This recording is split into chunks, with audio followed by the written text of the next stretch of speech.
Hey guys, welcome to another video. आज जिस stock पे बात करने वाले हैं उसका नाम है इन्फोसिस। देखो, इन्फोसिस पे मैं क्यों आज बात कर रहा हूँ, बहुत ज़रूरी है ये समझना कि देखो, चार्ट अगर आप समझ सब आ गया ना आपको कि कैसे चार्ट को पढ़ते हैं किसी भी कंपनी का, तो आपके ना बहुत सारी प्रॉब्लम सॉल्व हो जाएंगी। कि आपके जो लॉसेस है ना बहुत हद तक कंट्रोल हो जाएंगे, क्योंकि आपको समझ आ जाएगा कि किस स्टॉक को आपको होल्ड करना है, किस कंपनी के शेयर को आपको होल्ड करना चाहिए और किस कंपनी के नहीं। मैंने कई बार अपनी वीडियोस में बताया है, फिर से एक बार आपको बता देता हूँ। कोई भी कंपनी का शेयर जो है ना, वो कभी भी एक डायरेक्शन में नहीं चलता। या तो लगातार नए हाई बना रहा होगा इस तरीके से, कुछ दिन के लिए हो सकता है साइडवेज हो जाए। ठीक है, अगर वो रिजल्ट्स आने वाले हैं या फिर कुछ भी हो सकता है, इवेंट है आगे उसकी वजह से वेट चल रहा है, तो कुछ दिन के लिए मार्केट एक फ्लैट लाइन में चली जाती है और ना उसकी कोई डायरेक्शन नहीं होती, उसको बोलते हैं साइडवेज। फिर उसके बाद एक फेज आता है जब मार्केट का ट्रेंड चेंज होता है अपवर्ड से, फिर ये जाता है डाउन ट्रेंड में। ये तीन फेजेस होते हैं मार्केट के। एक होता है अप ट्रेंड, फिर होता है साइडवेज और उसके बाद होता है डाउन ट्रेंड।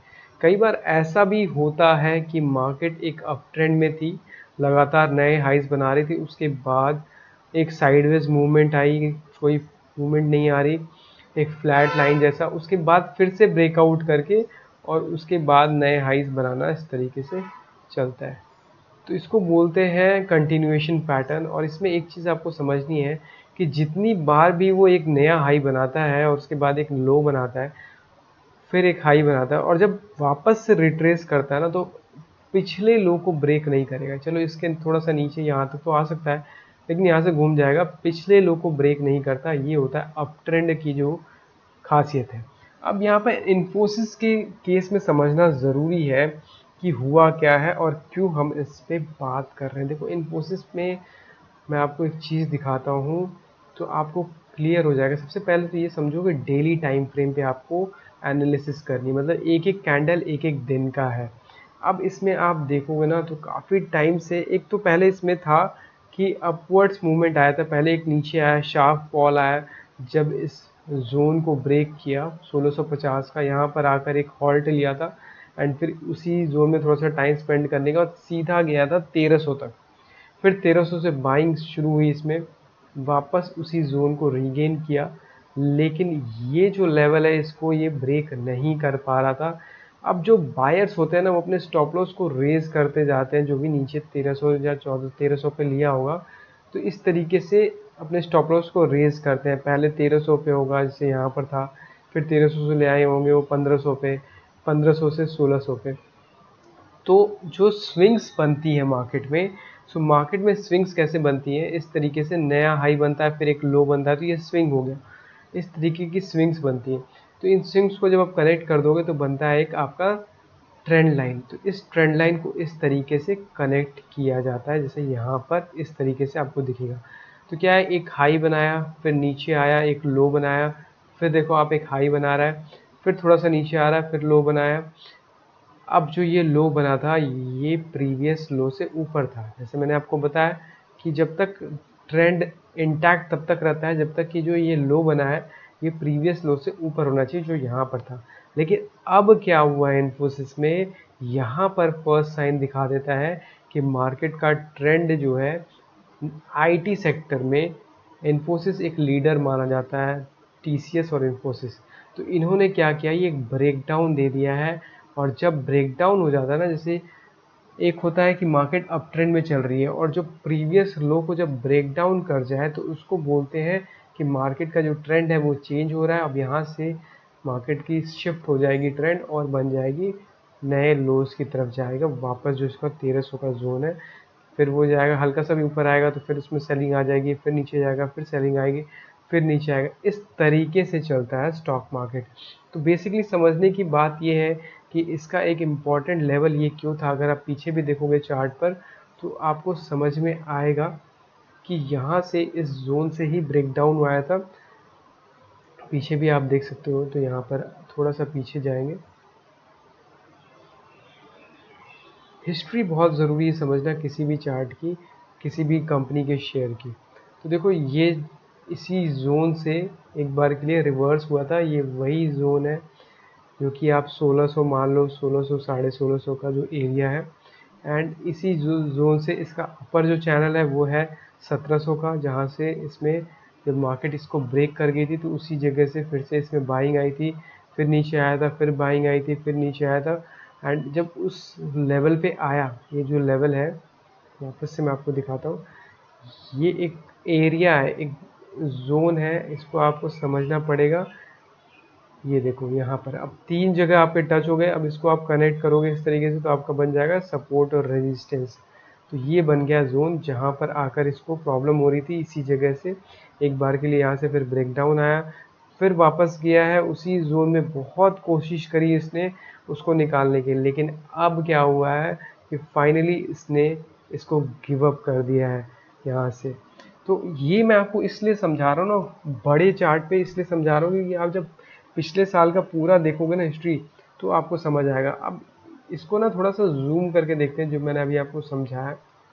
तो इसमें एक हायर लो बन रहा था, एक पैटर्न तो बना हुआ था, लेकिन अब उसको ब्रेक कर रहा है। देखो ये इस तरीके से है, इस तरीके से ये जा रहा था, एंड फिर जो इसका लास्ट लो था, जो स्विंग था, लास्ट स्विंग इसका, जब इसको इसने स्ट्राइक किया उसके बाद ये था।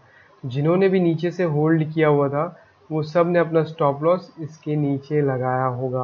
अब इस तरीके की जब रेड कैंडल बनी है आज, तो सारे लोग यहाँ पर एग्जिट मार रहे हैं। सो अब होता क्या है कि जैसे आपने मान लो 1300 या 1400 पे लिया होगा, ठीक है, इन्फोसिस को, आप प्रॉफिट बुक नहीं करोगे यहाँ पर, ठीक है।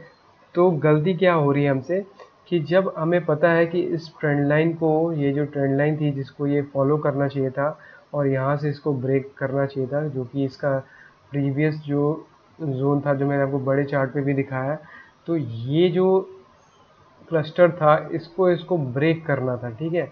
लेकिन इसको ब्रेक करने के बजाय ये नीचे की सपोर्ट को ही ब्रेक कर दिया। तो जब लास्ट स्विंग लो को ब्रेक करता है तो ये जोन होता है कि जो भी बड़े बायर्स हैं, जो पहले नीचे से यहाँ पर म्यूचुअल फंड मैनेजर जो भी हैं, वो सब अपनी पोजीशन को यहाँ पर एग्जिट करेंगे। अब मैं बताता हूँ एग्जिट कर रहे हैं, मान लो यहाँ पर आपने बाई किया, तो फिर भी तो आपको इतना प्रॉफिट मिला ना, लेकिन वापस से वो एंटर करेंगे जब इसके ऊपर फिर से 1650 के ऊपर जाने लगेगा। तो आप कहोगे यार तो फिर बेचा क्यों था? तो यही तो स्टॉक मार्केट इसी तरीके से चलती है ब्रदर, कि एक बार आप निकल गए तो वापस से आपकी री एंट्री जब इस क्लस्टर को ब्रेक कर जाएगा ना, तब होगी। इसको बोलते हैं ब्रेकआउट ट्रेडिंग। ब्रेकआउट ट्रेडिंग में आपको रेंज ब्रेक करने का वेट करना होता है। ये जो जहाँ से इसको ऊपर जाने में बार बार दिक्कत हो रही है ना, इसको जब ब्रेक करेगा तब जाकर इसमें अच्छी मूवमेंट आनी शुरू होगी। तो अभी के लिए इन्फोसिस के लिए यही प्रॉब्लम है। एंड सिर्फ ये इन्फोसिस की नहीं, अगर आप इसकी पूरी आईटी सेक्टर को देखोगे ना, तो पूरी आईटी सेक्टर में ही ये दिक्कत आ गई है। क्योंकि अगर मैं इसका पूरा ड्राइंग हटा दूं तो आपको ज़्यादा क्लियरली दिखेगा। तो यहाँ पर हुआ क्या है आप समझो। देखो ये जो जोन था ना, इसको अगर मैं थोड़ी सी बड़ी कर दूं लाइन, या इस तरीके से, तो यहाँ पर आपको दिखेगा कि निफ्टी आईटी में क्या हुआ, ये भी समझने की जरूरत है क्योंकि निफ्टी आईटी का ही पार्ट है। देखो निफ्टी जो पूरी ओवरऑल मार्केट है वो चलती ही निफ्टी आईटी रिलायंस और बैंक से है, तो इसलिए निफ्टी आईटी समझना बहुत ज़रूरी नहीं है।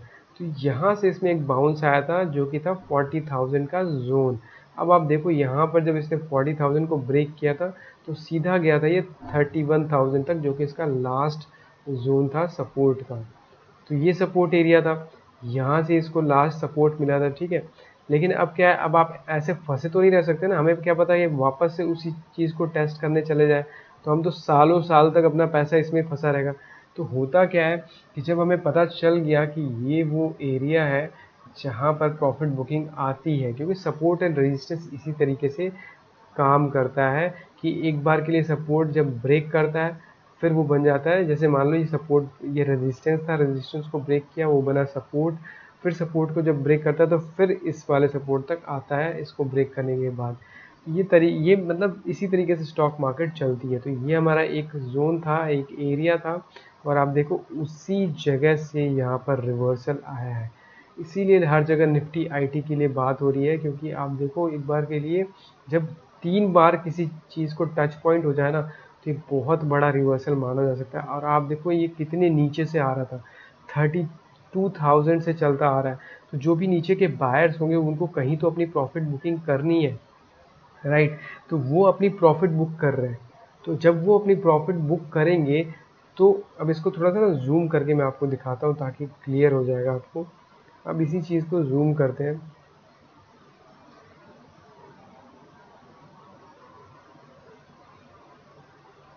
तो वो चार्ट पर उन्होंने अपना कैसे फॉलो किया होगा, जैसे मैंने आपको बताया ना कि कोई भी बड़े बड़े फंड मैनेजर्स होते हैं, तो जब नीचे उन्होंने बाइंग कर ली, मान लो यहाँ पे 36,000 या 30,000 पे, तो जिस तरीके से स्विंग्स लगती जाएगी ना मार्केट में, वो अपना स्टॉप लॉस रेज करते जाते हैं। अब इसमें क्या ज़रूरी है देखना कि इसका लास्ट स्विंग क्या था। तो यहाँ पर देखो इसका लास्ट स्विंग आया था 37,000, उसके बाद नया हाई बनाया, नया हाई उसी जोन में है। तो यहाँ पर वो केयरफुल हो जाएंगे, और ये जो एरिया है यहाँ से एक बार के लिए और रीटेस्ट हुआ। अब देखो यहाँ पर जब ब्रेक करना शुरू हुआ, कितना बड़ा गैप डाउन हुआ, गैप डाउन होने के बाद पूरी की पूरी क्रैश हो रही है। तो ये उनका प्रॉफिट बुकिंग जोन है, क्योंकि वो बहुत नीचे से होल्ड करते हुए आते हैं। म्यूचुअल फंड मैनेजर्स जो होते हैं बहुत स्मार्ट होते हैं, हमें स्मार्ट मनी को फॉलो करना होता है, ठीक है। तो वही चीज़ मैं आपको समझा रहा हूँ कि निफ्टी आईटी में हो क्या रहा है। तो निफ्टी आईटी जो कि टीसीएस हो गया, इन्फोसिस हो गया, विप्रो हो गया, वो सब पूरे इंडेक्स के हिसाब से चलते हैं। तो इंडेक्स में आप देखोगे तो जो भी नीचे के हिसाब से बायर्स थे, उन सब ने अपने स्टॉप लॉस लगाए होंगे इस तरीके से स्विंग्स में। एंड जब लास्ट जो मैंने आपको बताया कि ये एक रेजिस्टेंस था, जिस रेजिस्टेंस के पास मार्केट आया, एंड रेजिस्टेंस के बाद एक तरीके का डब्लू, मतलब एम या डब्लू बोलो, इन्वर्टेड पैटर्न बना। और जब पैटर्न को ब्रेक किया तो सब लोगों ने अपने पोजीशन को एग्जिट करना यहाँ पर शुरू किया। वो वापस से री एंटर करेंगे जब ये 39,700 को क्रॉस करेगा, तब इसमें जाकर आपका जो वो है वो चेंज होगा कि अगर हमें वापस से निफ्टी आईटी में बाइंग करनी है तो, या अगर इन्फोसिस में उस टाइम देखेंगे कि लीडर कौन सा रहता है। लेकिन अभी के लिए फ़िलहाल तो इसका ट्रेंड पूरा का पूरा चेंज हो गया है, क्योंकि आप देखो निफ्टी आईटी का जो एक अप ट्रेंड मोमेंटम था, जो ये लगातार नए हाई बना रहा था, उसके लिए ज़रूरी था कि ये इस लेवल को क्रॉस करता। लेकिन ये उस लेवल पर आकर और यहाँ पर से ब्रेक डाउन कर गया है। तो ये ज़रूरी है समझना, इस तरीके से चार्ट रीडिंग होती है, इस तरीके से प्राइस एक्शन ट्रेडिंग होती है। और मोस्टली जो भी बड़े बड़े फंड मैनेजर्स होते हैं सारे प्राइस एक्शन ट्रेडिंग करते हैं, उनको समझ आता है कि कैसे इस चीज़ को करना है। तो आई होप वीडियो से आपको कुछ चीज़ सीखने को मिली होगी। वीडियो को ज़्यादा लंबी रखेंगे नहीं, मिलते हैं आपसे अगली वीडियो में अगले टॉपिक के साथ। तब तक के लिए take care, see you and bye.